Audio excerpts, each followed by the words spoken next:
Hello students of class 7, I am Rabindra Debnath and you are watching my YouTube channel Rabindra Academy. Today I will discuss from science the chapter it is changes around us, and there we will get the physical and chemical changes. Before starting my video, I like to request all the viewers, those who are watching my video but not subscribe my channel, you please subscribe the channel and on the notification to get the message of the next videos. If any part of my discussion become helpful for building your knowledge, you surely like my video and share it to others. So without spending time, let's start today's topic. It is changes around us, and in there we will get physical and chemical changes. Changes around us. If we observe the things around us, there are so many things we can see: chair, table, paper, pen, pencil, candle, water, sugar, salt. This kind of so many things we can observe, and there we see so many things we are making or so many things we are changing, and some things are changing spontaneously. When your mother is rolling the chapati, the shape of the dough is changing.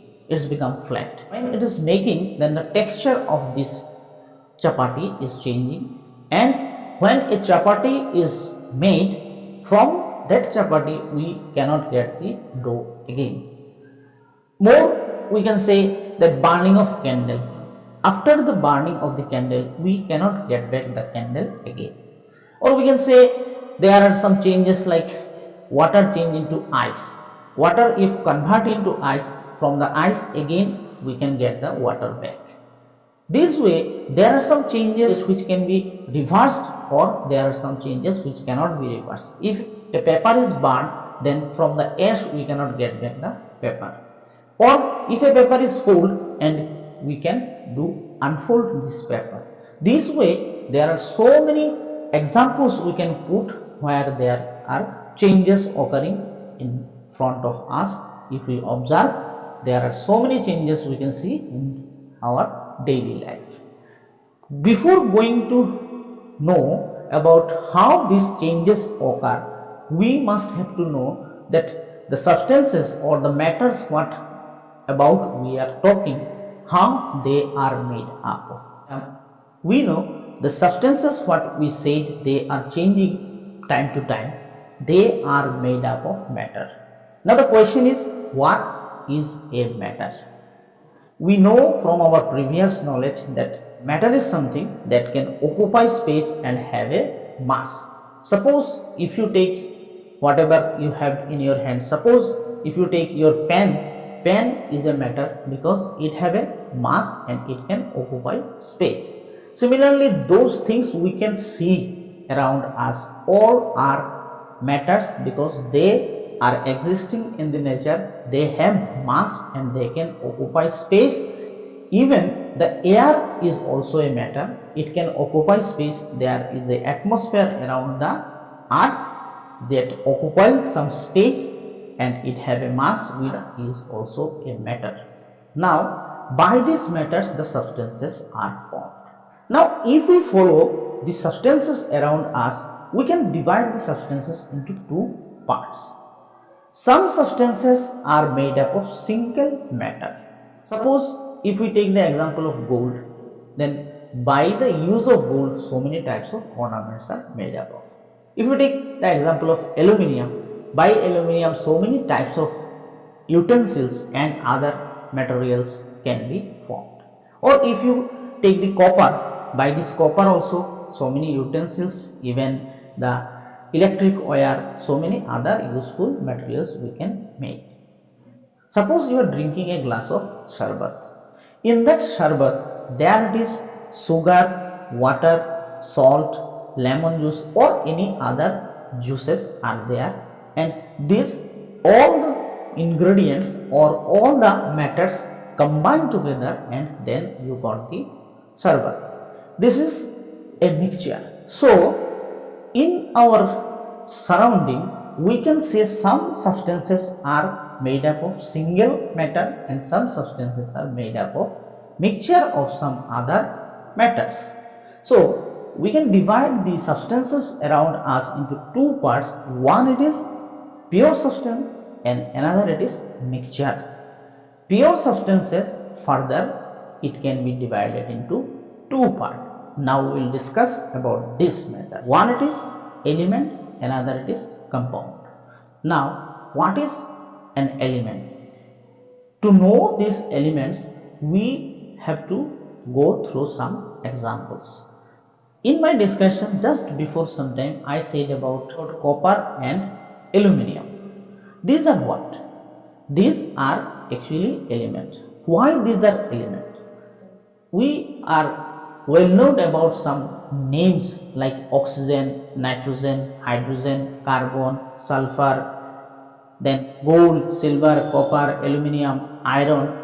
From there, the substances, if you take the example of only copper, only inside the kitchen if you go, you can see there are so many utensils are made up of copper. So this copper, a single thing, can use to make so many. Similarly, if you think about iron, iron is used to make so many materials like a sheet of iron, like a nail or nut bolt, or so many things you can see. Similarly, if you take example of gold, by the use of this gold, so many ornaments can be made. These materials, what we know, the well-known names and what we are using every day, they are made up of these matters. Among this matter, if we take suppose an example of copper, and that copper if we try to divide into small pieces, and how far small pieces is possible to do if we divide the copper into small pieces, we will find a teeny particle. Further we cannot divide more, or if we divide that teeny particle more, the existence of the copper will not remain, and that teeny particle of copper is called the atom of the copper. Okay, so that teeny particle which can exist into the nature freely with all the properties of the whole piece of copper what it was, and the single atom of that copper what the properties if it is same. That means a single type of atoms of copper combine together to form a piece of copper. There are single types, means one kind of atoms combine together, and if one kind of atoms combine together and forming any matter, then that is called element. I have taken the example of copper. If we divide a piece of iron or a piece of aluminium, then also we will get the same things. Whatever I said, the examples of copper, iron, gold, these are solid. There are some examples of gaseous elements also, like oxygen, then hydrogen, then nitrogen. These all are called elements. Now we will know some name of elements. Suppose first it is helium, and that is He. Helium is the name, and that is one element, and the symbol given by the scientist is He. Hydrogen, if I say, the symbol it is H.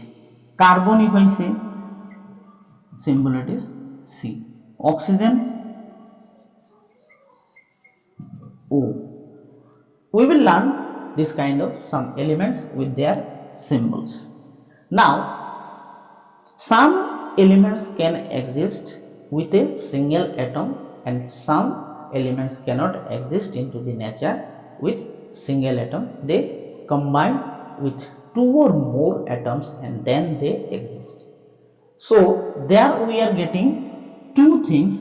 One, it is single atom can exist in the nature, or two or more same kind of atoms combine together and then they can exist in the nature. These are some examples of elements what I have given.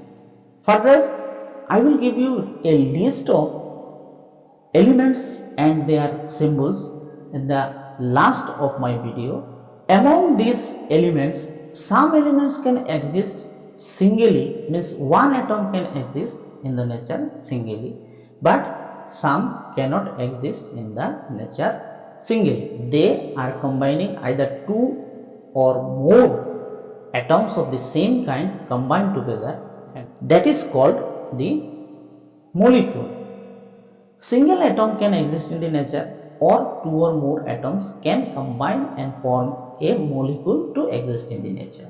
Helium is one example of element which can exist with one atom. Hydrogen cannot exist in nature like helium. Two hydrogen atoms combine together to form a molecule, that is called H2.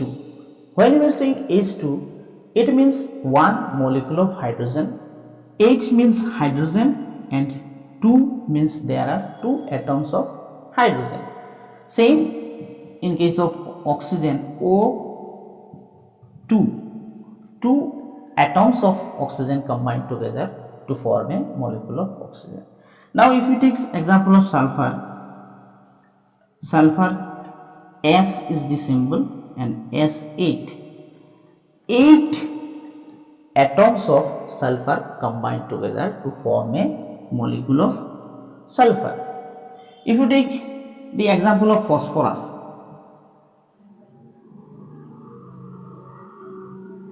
if you say the example of phosphorus, symbol is P, molecule of phosphorus is P4, means 4 atoms of phosphorus combine together to form a molecule of phosphorus. According to the number of atoms in a molecule of that element, one it is monoatomic. If there it is 2 atoms, then we are saying diatomic. Oxygen we are getting in two form actually. One it is O2 and another it is O3. 3 oxygen atoms when combined together, they form ozone. So when we are saying ozone or O3, that means 3 atoms of oxygen we are saying. When we are saying O2, then 2 atoms of oxygen combined together to form a molecule of oxygen. 2 atoms when combined together to form a molecule, we are saying this element is diatomic. When 3 atoms are combined together to form a molecule, we are saying triatomic. Like P4, P8, they are called polyatomic. And the number of atoms present in one molecule of element is called the atomicity of that element. Atomicity of hydrogen we will say 2, that is diatomic. Similarly, atomicity of sulfur, it is 8.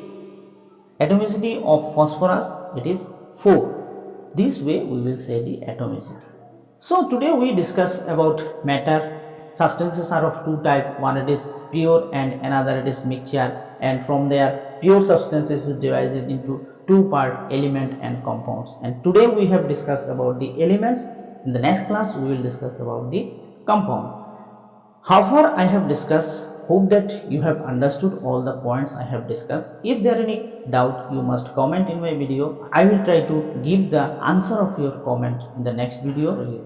If any part of this discussion is becoming helpful for you, you must like my video and share it to others. For getting the next video, you subscribe my channel and on the notification to get the message of my next videos.